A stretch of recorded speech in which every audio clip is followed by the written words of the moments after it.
He came unarmed. No threats, no armor, just open hands and the offer of peace. They shot him anyway, left him for dead. That was their first mistake, thinking he only spoke the language of peace. Now he speaks the language of fire.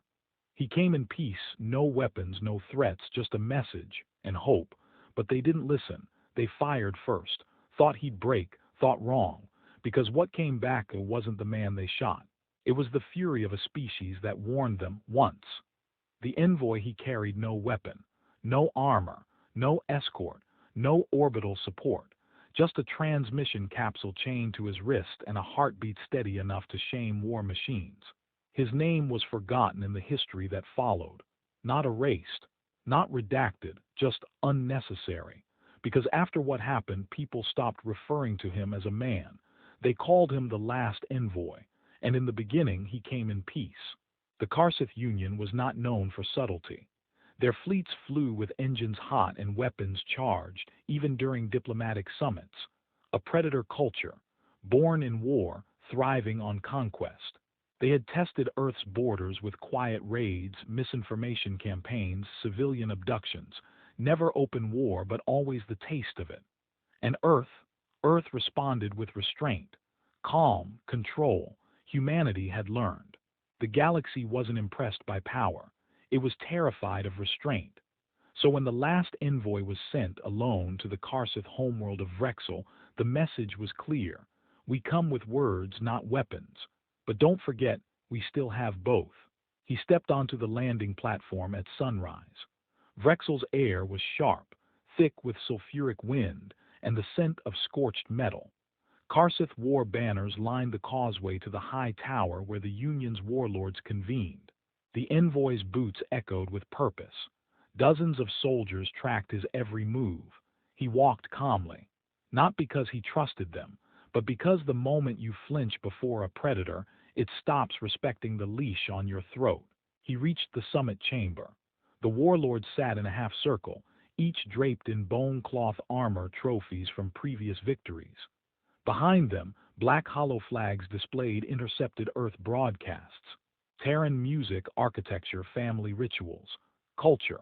They'd studied humanity, but they hadn't understood it. He placed the capsule on the central platform. It blinked once, initializing a hardline diplomatic protocol, encrypted peace terms, trade routes, joint border monitoring, and a proposed treaty. He stepped back, spoke only once. We come to prevent the next war. The capsule unfolded, projecting a holographic globe Earth, surrounded by systems marked in neutral blue. It never finished the display. A plasma bolt punched through his chest. No warning, no alarm, just a single shot from the warlord known as Krevesh the Chain Splitter. The envoy staggered, eyes wide, not with pain but disappointment. The capsule fell. His blood smeared across the platform as he collapsed, hand outstretched, reaching not for help, but for the message that would never be heard.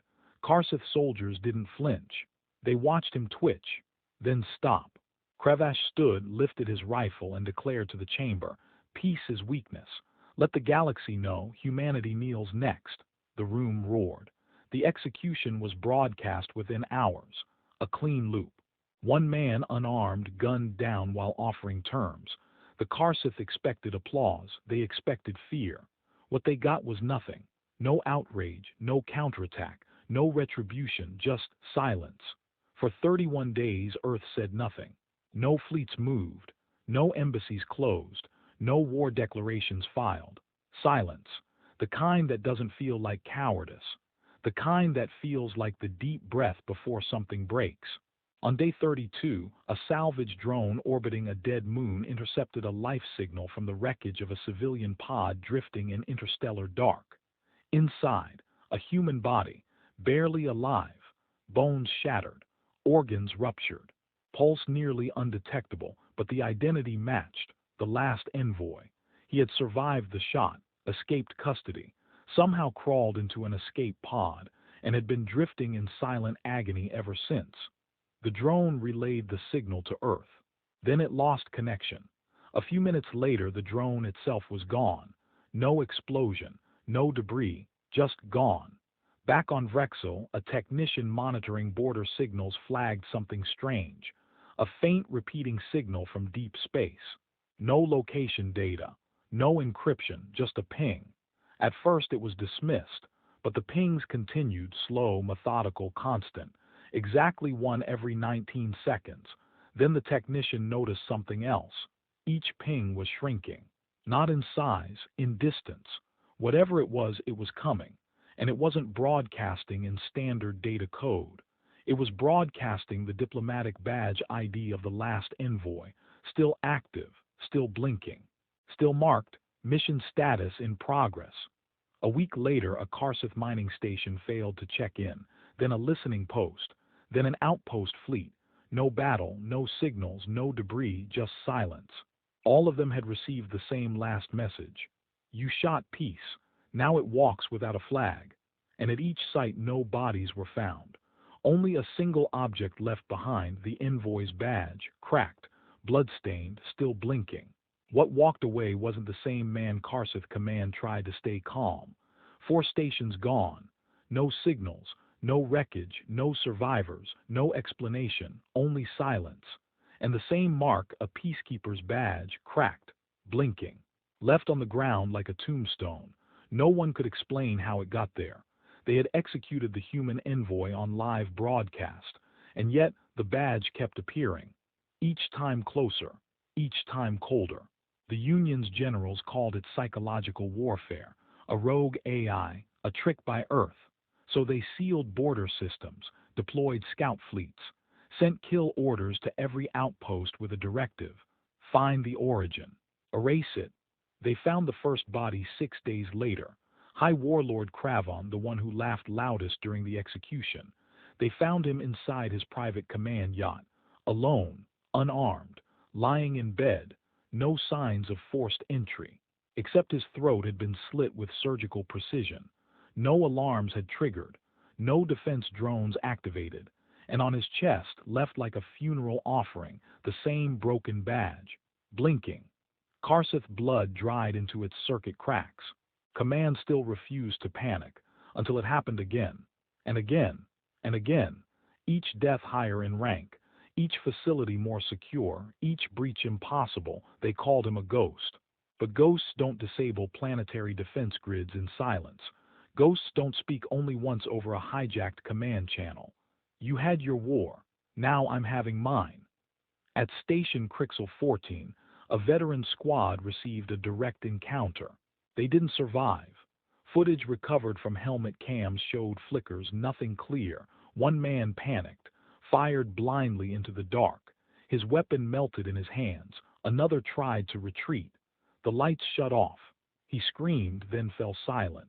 The last audio captured: he's not human anymore. We didn't kill him, we woke him up. Then static. The next Karsith War fleet deployed with full force. 120 ships, autolocked artillery, AI-guided hunter drones. They expected a fleet to match. What they got instead was nothing, until ships began shutting down mid-flight. Systems went dark, life support offline, doors sealed, oxygen vented. Across hours, not minutes, the entire fleet was suffocated, drained, made into drifting tombs, and aboard each bridge one badge, same message on loop: I offered peace. You fired first. Karsith propaganda collapsed. Public fear rose. Now even civilians whispered the stories. Children refused to sleep near screens, afraid they'd see his face. But no image existed. Only silence. Only the badge. Only the bodies that kept appearing. The warlords tried to send envoys to Earth. All of them disappeared en route. No wreckage, no ransom, just gone. Eventually, a single shuttle returned. Its airlock opened to reveal the crew. Dead, poisoned, chests caved in. Every mouth stuffed with a crushed peace badge. The Union requested ceasefire, publicly, desperately. They got one reply: you burned the flag, I buried it, now I burn back. And from that moment, he stopped being surgical. He started being thorough. Entire command centers collapsed from the inside. Security AIs turned on their own. Orbital guns targeted Allied ships. Atmospheres vented during major speeches. Each action impossibly precise. Each attack without a fleet. No soldiers, no dropships, no trace, just outcomes, like gravity falling the wrong way. The Karsith weren't being fought, they were being undone. Within 3 weeks, half the Karsith High Command was dead. The rest were hiding in underground bunkers, whispering legends. They stopped saying his name. They started calling him the Peace Burner. Not because he came for vengeance, but because now he made peace impossible. Earth still said nothing. No response, no claim, no comment. They didn't stop him because they knew he wasn't theirs anymore. They had sent a man. He returned something else, something with memory in one hand and purpose in the other. He didn't speak for Earth. He spoke for what happens when you shoot peace and leave the body breathing. Fire doesn't negotiate. Karsith systems began falling without contact. No invasions, no sieges, no battles. One by one, world rings powered down. Agricultural satellites lost orbit. Industrial refineries spun up to overload and then stopped.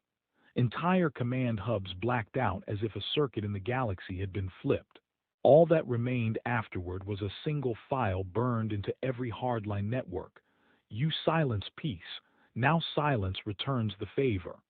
Planetary governors initiated total lockdown. Didn't matter. Internal defense networks turned on them. AI that had once been loyal began reciting phrases unprompted. Peace was attempted. Peace was betrayed. Peace is over. The machines hadn't been hacked. They'd been taught. One by one, they were remembering him. Orbital Station Drixel 3 collapsed without external fire. Atmosphere vented through sealed blast doors. Every exit jammed. Emergency pods launched prematurely into each other. Only one survivor. An officer found alone in a hallway, surrounded by peacekeeper insignias carved into the walls with bare claws. When asked what happened, he whispered, "He didn't have a fleet. He had our systems, our protocols. He is our command net now." He died hours later. Cause of death, spontaneous neural meltdown. Cause of fear, unknown. Karsith tried to purge their systems, wipe every database, clean slate their AI. But the moment they touched their backups, every screen froze, displaying a single image, a peace badge, cracked, burning, and behind it a line, "You shot the man, you left the fire." Then the stations locked up, power rerouted, life support offline. They'd built their empire for conquest. Now every piece of it answered to him. The peace burner didn't take planets, he unmade them. System by system, he removed pieces no one else noticed: trust, stability, routine. Thought, civilians began waking from nightmares they'd never had before, memories that weren't theirs. Moments of a diplomat falling to his knees, blood cooling on diplomatic stone, his hand reaching for a capsule. Always that same moment. Always the shot. As if the entire Karsith species was now haunted by the echo of their own mistake. Warlords turned on each other, blamed commanders, executed captains. Dozens of coups broke out. None succeeded. Because in every bunker, in every hidden chamber, one signal always found them. You had a choice. You made it. High Chancellor Krevash, the very one who pulled the trigger on the last envoy, was located inside a triple-sealed bunker beneath Vrexel's northern pole. It was his last safe place. Surrounded by elite guards, autonomous kill drones, and antimatter fallback triggers. No one breached the walls, yet he was found dead anyway. Not murdered, not executed, just gone. In his bed, perfectly still. No wounds, no signs of struggle, just the peacekeeper badge on his chest, blinking softly. Underneath it, a final message encoded into his own retinal lens. "I came to your doorstep with open hands. You answered with fire. Now I return the gift." Karsith fell into full collapse. Entire legions surrendered to no one. They turned in their weapons, dropped to their knees, and whispered his title, the one who burned silence. Children were taught never to speak of peace too loudly, not out of hate, out of fear. They said if you disrespected it, he would hear you. And once he heard you, he would come, not with armies, not with vengeance, with memory, and that was always worse.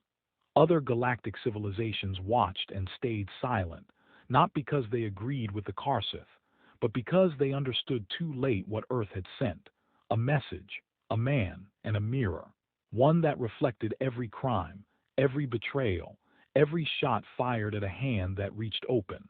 Earth had stopped responding because it didn't need to. The peace burner wasn't fighting for Earth anymore. He was fighting for what peace costs when it's rejected. And now, with his war nearly done, the stars themselves were whispering. The legend Thatburns forever. By the time the last Karsith world fell, it wasn't from fire. It was from silence. Their empire collapsed not under invasion, but under memory. No orders were issued, no peace terms signed, no final battle recorded. The war just ended, because the moment the last command bunker found itself cut off, cold and alone, they didn't wait for death. They opened the doors and walked into the cold. They say he was never seen again. No victory parade, no broadcast, no human fleet followed. He simply vanished, and the badge that once blinked on every world went dark. Earth finally spoke. One line, a public signal decrypted by every known species. We regret the loss of our envoy. We will not be sending another.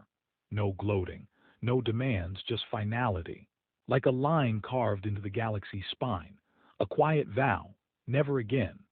On the ruins of the Karsith capital, scavengers found a message carved into obsidian stone, left in a perfect circle where no explosion had occurred. No scorch. No blood, just this: you shot the man who came to spare you, so I became what you deserved. Some say it was written by his hand. Others say no one wrote it. That the message simply existed, etched into the world the moment the war ended, like truth finding form. A generation passed. The Karsith race scattered, broken, voiceless. They weren't hunted. They weren't erased. They were remembered. And remembering was worse. Children born years after the war still felt the pulse in their dreams. A shape, a figure, a man with no weapon, offering no threat, just standing. And if you looked too long, you remembered what came after. Peace became sacred. Across dozens of systems, peacekeepers were given new authority, not because of treaties, but because of fear. Everyone knew what happened when peace is betrayed. And in every academy, one name was never spoken out loud, but always etched in training manuals. A caution, a legend, a warning to the ambitious and arrogant. The peace burner. He came in peace. You shot him. He came back without mercy. But the story didn't die. It grew. Not in Earth's archives, not in human songs, but in the minds of everyone who watched it happen. Because Earth never avenged him. He did. And no one, no species, no empire, no council would ever forget that moment. One man, alone, unarmed, standing in the chamber of warlords, shot for his courage, buried in silence, and reborn in fire, not for glory, not for conquest, but to teach the galaxy what peace truly costs.